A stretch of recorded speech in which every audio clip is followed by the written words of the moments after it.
The Lord be with you. And with your spirit. A reading from the Holy Gospel according to Matthew. Glory to you, O Lord.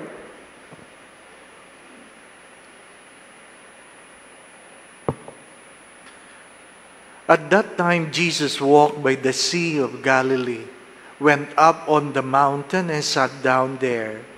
Great crowds came to him, having with them the lame, the blind, the deformed, the mute, and many others. They placed them at his feet, and he cured them. The crowds were amazed when they saw the mute speaking, the deformed made whole, the lame walking, the blind able to see, and they glorified the God of Israel.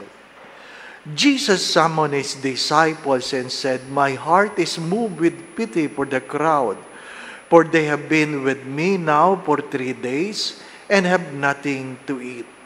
I do not want to send them away hungry, for fear they may collapse on the way."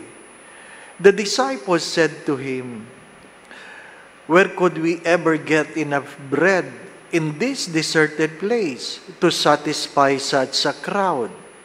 Jesus said to them, "How many loaves do you have?" 7, they replied, "and a few fish." He ordered the crowd to sit down on the ground. Then he took the 7 loaves and the fish, gave thanks, broke the loaves, and gave them to the disciples, who in turn gave them to the crowds. They all ate and were satisfied. They picked up the fragments left over, 7 baskets full.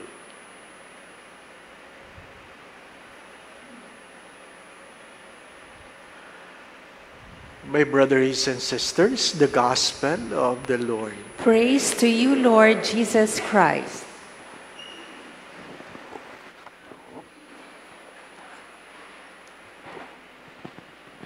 When we think of celebration, we always think of eating together, drinking together. A Jew or a Jewish community cannot celebrate without a wine. So, they always have wine.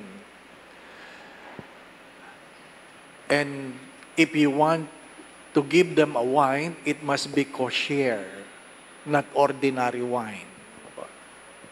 Now, when we think of Christmas, we always think also of eating and drinking.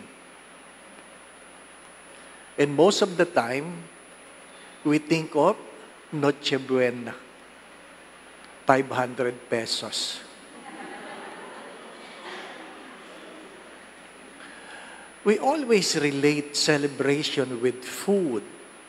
And sometimes we forget the real celebration. We focus on the food more than the celebration. Pag may kasalan, maraming hindi umattend sa kasalan, sa reception lang. Pag tinanong mo kumusta ang binyag, ang sagot ay hindi masarap ang handa. Sa pagkain lang. Ano po? But there are people who have nothing to eat. Think about this. There are people who have nothing to eat. Does it mean they will not celebrate Christmas? And there are people who can eat, but in a limited form. In a limited form. Pwedeng kumain, pero iyan hindi pwede, hindi pwede, hindi pwede. Ano po? Bawal sa akin ang mangga, saging, ubas, watermelon. Wala nang natira. Ano po? Wala nang natira. Pagkakain ka ng fruit salad, pipiliin mo pa. You can eat, but in a limited form. Others, wala na. Osterized na lang. Hindi na dumaan sa bibig, sa ilong pa.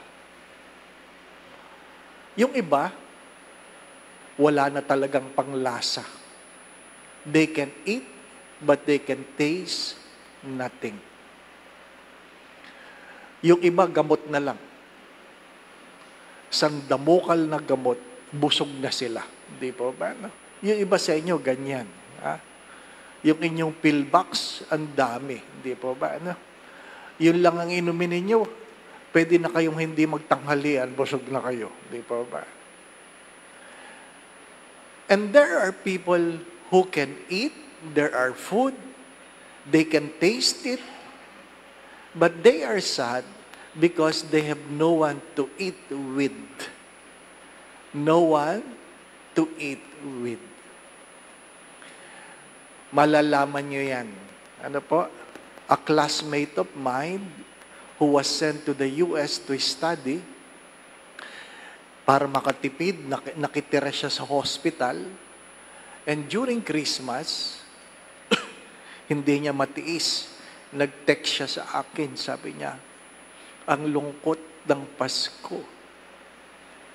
Wala akong kasama. Alangan naman bisitahin ko lahat ng mga pasyente dito at bulabugin ko sila at sabihin ko, Merry Christmas. Ha? Wala. So sabi ko, hindi kumain ka. Sabi niya, oo, kumakain ako solo.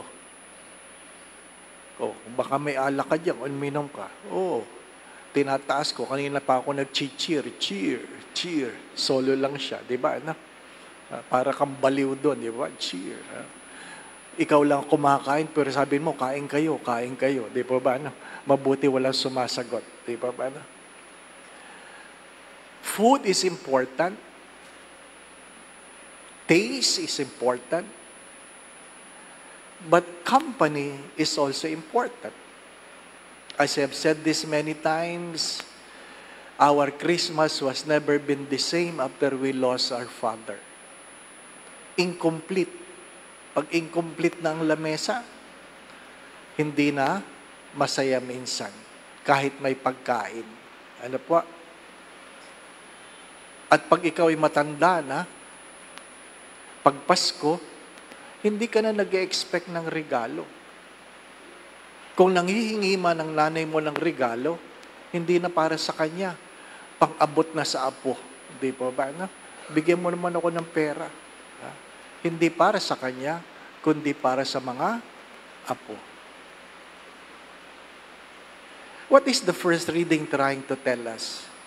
The promise of Advent is someday we will eat together. Someday. When? I do not know. But it will come. We will eat together with the choice meat and wine. Ibig sabihin, hindi lang yung ordinaryo, hindi lang mumurahin. Ano po? Kundi yung talagang masarap na masarap. Pagkatapos ng mga pagluha. Kung inyo napakinggang mabuti yung first reading, papawiin ko ang luha sa mga pisngi habang tayo ay nagsasalo-salo. Ibig sabihin, bahagi ng buhay ang pagluha. Ngayon, what is the relationship between the first reading and the gospel? There were healing. You have heard the different healing that God or the gospel have incited. And this is amazing. Only on the third day, can you imagine? On the third day, he noticed that the people were not eating. Don't send them away hungry. Why? Because if you are full of problems, sometimes the first thing you lose is your appetite. Pag may problema ka, ang una mong nakakaligtaan ay kumain. Pag may sakit ka, ang una mong nakakaligtaan ay kumain. My dear friends, my brothers and sisters, yes, food and drink is a way to celebrate, but sometimes, whether you like it or not, the pain and the weight on our shoulders are more heavy than our desire to eat. Ano po ang challenge? Ano po ang challenge? Well, if you can still enjoy your meal, please enjoy it. If you can still enjoy your meal, enjoy it. Don't waste it. If you are enjoying your meal with your friends, with your family, please enjoy it.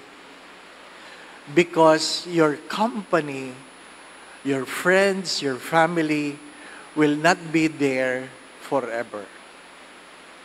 Hindi lahat ng kasalo mo nandyan sa habang panahon. Or pwedeng ikaw din, wala na pagdating ng araw. Di po ba, ano? Pagdating ng araw, baka wala ka na. Enjoy the meal. Enjoy the company. Enjoy the taste. Kung kailan matanda na ako, saka ko lang naintindihan ang sabi ng lola ko, huwag nagmamadaling kumain. Show respect. Namnamin mo ang iyong kinakain.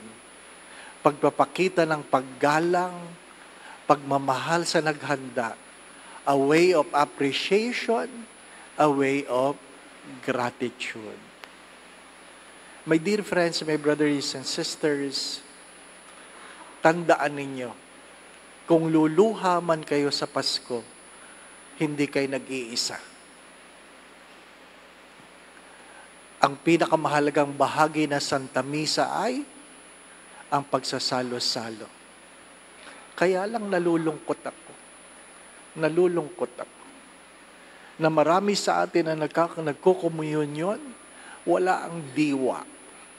Wala ang isip. Ano pa? Nagmamadali. Yung iba nga, malayo pa, nakangangana. Hindi pa naman siyang kasunod. May nauna pa sa kanya, nakangangana. Ano pa? Hindi pa. Yung iba naman, nakangangana, nakasahod pa ang kamay. Di ba? Hindi mo, ang hirap sa pari, no? Hindi mo alam kung anong gagawin mo, di po ba, no? Gusto mong itanong, ano po ba? Dine in o take out? Di ba? Why? Because we take for granted the things we do. We take for granted the things we do. My dear friends, my brothers and sisters, every time we celebrate Christmas, you have to accept the next thing that will come is New Year. And when a New Year comes, it means you're 1 year lesser in your age. I'm not saying you are 1 year older.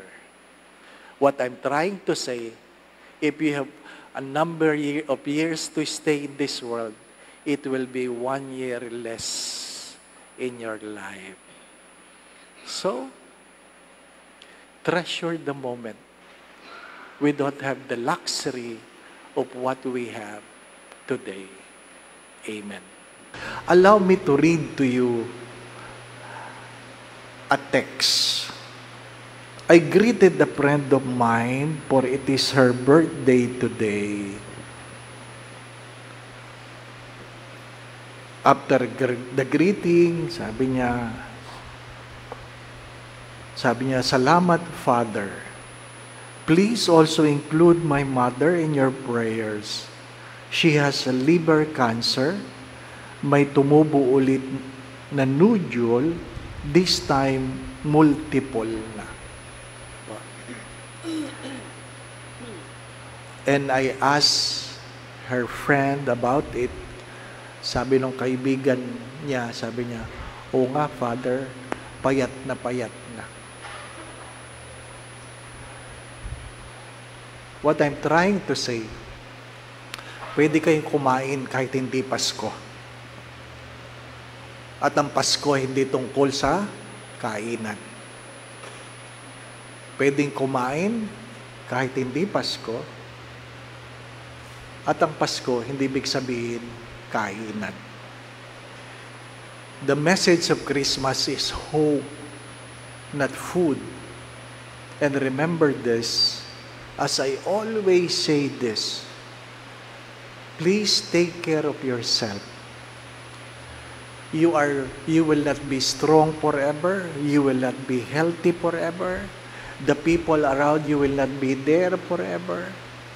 Seize the moment. Learn to celebrate.